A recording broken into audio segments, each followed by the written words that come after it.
अहो तुम्हाला काँग्रेसवाल्यांना लाज वाटायला पाहिजे. आदर्शाचा घोटाळा केला म्हणून या नांदेडच्या सुपुत्राला मुख्यमंत्रीपद सोडावं लागलं.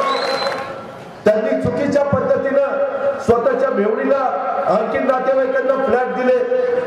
तिथं मुख्यमंत्री म्हणून बसायला पाहिजे होतं, ते तर बाजूलाच राहिलं.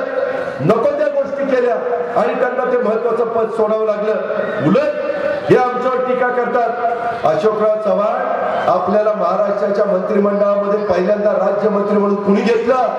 या देशाचे नेते शरदराव पवार मुख्यमंत्री असताना तुम्ही त्यांच्या मंत्रिमंडळामध्ये गेला. त्यावेळी शरदराव पवारांनी त्या ठिकाणी मुख्यमंत्री आणि राज्यपाल बसले होते. साहेबांनी तुमचं नाव दिलं म्हणून तुम्ही शपथ घेतली, म्हणून तुम्ही महाराष्ट्राचे राज्यमंत्री झाला आणि तुम्ही राष्ट्रवादी बद्दल बोलावं. याबद्दल जे काचेच्या घरामध्ये राहतात त्यांनी दुसऱ्यावर दगड मारायचा प्रयत्न करू नये. आम्ही दगड मारला तर सगळं घर कोलमडून पडेल त्यांचं. त्याची जाणीव त्यांनी